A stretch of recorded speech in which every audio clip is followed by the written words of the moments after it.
ಇವತ್ತೇನು ಬೀದರ್ ಜಿಲ್ಲೆಯಲ್ಲಿ ನಡೆದಂಥ KDP ಮೀಟಿಂಗ್ನಲ್ಲಿ ಯಾವ ಥರ ಆ MLCಗಳಂತ ಭೀಮರಾವ್ ಪಾಟೀಲ್ ಚಂದ್ರಶೇಖರ್ ಪಾಟೀಲ್ ಗೂಂಡಾ ವರ್ತನೆ ಮಾಡಿದಾರಂತ ತಮ್ಮ ಮಾಧ್ಯಮ ಮುಖಾಂತರ ಇಡೀ ಇವತ್ತು ರಾಜ್ಯನೆಲ್ಲ ದೇಶನೂ ಕೂಡ ನೋಡಿದೆ. ಗೊತ್ತಾ ಯಾಕೆ ಮಾಡ್ತಾ ಇದ್ದಾರೆ ಅಂತಂದ್ರೆ ಇದಕ್ಕೆ ಯಾರು ಕುಮ್ಮಕ್ಕು ಕೊಡ್ತಾ ಇದೆ ಅಂತಂದ್ರೆ ಕಾಂಗ್ರೆಸ್ ಸರ್ಕಾರ ಕುಮ್ಮಕ್ಕು ಕೊಡ್ತಾ ಇದೆ. ಗೊತ್ತಾ ಇವತ್ತು ನೋಡಿ ಆ ಒಂದು KDP ಸಭೆಯಲ್ಲಿ ಜಿಲ್ಲಾ ಉಸ್ತುವಾರಿ ಸಚಿವರ ಅಧ್ಯಕ್ಷತೆಯಲ್ಲಿ ಜಿಲ್ಲಾಧಿಕಾರಿಗಳು SP ಅವರು ಇನ್ನೊಬ್ಬರು ಮಂತ್ರಿ ರಹೀಂ ಖಾನ್ ಅವರು ಎಲ್ಲರೂ ಕೂಡ ಇದ್ದರು.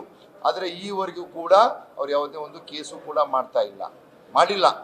ಅದಕ್ಕಾಗಿ ನಾವು 12ನೇ ತಾರೀಕಿಗೆ ನಮ್ಮ ಜಿಲ್ಲಾಧ್ಯಕ್ಷರ ಒಂದು ನೇತೃತ್ವದಲ್ಲಿ ನಮ್ಮ ಬೀದರ್ನಲ್ಲಿ ಒಂದು ಪ್ರತಿಭಟನೆಯನ್ನು ಕೂಡ ನಾವು ಹಮ್ಮಿಕೊಂಡಿದ್ದೇವೆ.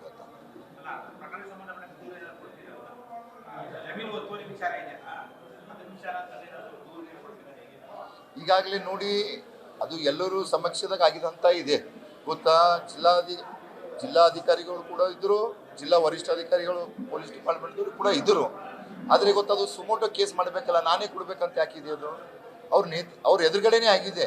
ಯಾವಾಗ ಉಸ್ತುವಾರಿ ಸಚಿವರು ಎಲ್ಲಿ ನಿಂದಿರ್ತಾರ ಅಂತಂದ್ರೆ ಅವರಿಗೂ ಕೂಡ ನಕೂಸ್ಕೊಡ್ತಾರೆ. ಅವರು ಉಸ್ತುವಾರಿ ಸಚಿವರು ಅವ್ರಿಗೆ ಹತ್ರ ಮಾತಾಡ್ಲಕ್ಕೆ ಬಂದಾಗ ಅವ್ರಿಗೂ ಕೂಡ ನುಗ್ಗಿಸ್ಕೊಡ್ತಾ ಇರ ಅಂತಂದ್ರೆ ಇದಕ್ಕೇನು ಪ್ರೋತ್ಸಾಹ ಯಾರು ಕೊಡ್ತಾ ಇದ್ದಾರೆ? ಮತ್ತೆ ಅವ್ರ ಮೇಲೆ ಯಾಕೆ ಕೇಸ್ ಆಗ್ತಾ ಇಲ್ಲ? ಗೊತ್ತಾ ಕಾಂಗ್ರೆಸ್ ಸರ್ಕಾರ ಇದೆ, ಅವ್ರು ಕಾಂಗ್ರೆಸ್ದವ್ರು MLC ಅವ್ರು ಇದ್ದಾರೆ ಅಂತ ಆಗ್ತಾ ಇಲ್ಲ.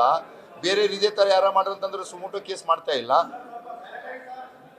ಅಂದ್ರೆ ಇದರ ಹಿಂದೆ ಸರ್ಕಾರನೇ ಅವರಿಗೆ ಪ್ರೋತ್ಸಾಹ ಕೊಡ್ತಾ ಇದೆ. ಎಲ್ಲೆಲ್ಲಿ BJP ಶಾಸಕರುಗಳಿದ್ದಾರ, BJP ಮುಖಂಡರುಗಳಿದ್ದಾರ, ತಾವು ಇವತ್ತು ನಾವು ನೋಡ್ಬೋದು. ಏನು ನಮ್ದು ಬಳ್ಳಾರಿನಲ್ಲಿ ಕೂಡ ಏನಾಗ್ತು, ಬೇಕಂತೆ ಹೋಗಿ ನಮ್ಮ ನಾಯಕರ ಜನಾರ್ದನ್ ರೆಡ್ಡಿ ಮನೆ ಹತ್ರ ಹೋಗಿ ಬ್ಯಾನರ್ಗೋಸ್ಕರ ಇವತ್ತ ಒಂದು ಪ್ರಾಣನಿ ಕೂಡ ಹೋಗ್ತದೆ. ಇವತ್ತು